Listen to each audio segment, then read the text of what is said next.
മിന്നുമണിയും മായാമരവും കുന്നിൻപാറയുടെ താഴ്വാരത്തിൽ ഒരു ചെറുപ്രായത്തിലുള്ള പെൺകുട്ടി ഉണ്ടായിരുന്നു. പേരും മിന്നുമണി. അവളുടെ ചിരി കേൾക്കുമ്പോൾ പൂക്കൾ പോലും തല ഉയർത്തി നോക്കും. ഒന്നു രാവിലെ മിന്നുമണി കാട്ടിലൂടെ നടക്കുമ്പോൾ പൊൻതിളക്കമുള്ള ഒരു ചെറിയ വിത്ത് അവൾ കണ്ടെത്തി. അതിൽ നിന്ന് മൃദുവായ ഒരു ശബ്ദം, എന്നെ നട്ടാൽ ഞാൻ ഒരു മായാമമാകും. അത്ഭുതപ്പെട്ട മിന്നുമണി വിത്ത് തന്റെ വീട്ടുവളപ്പിൽ നട്ടു. രാപ്പകലില്ലാതെ ആ വിത്ത് മുളച്ചു.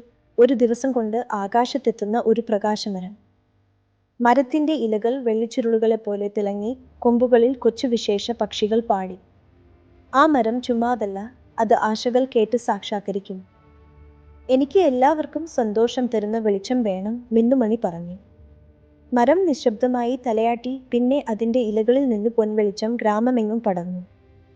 ദുഃഖം മറഞ്ഞു, സന്തോഷം നിറഞ്ഞു.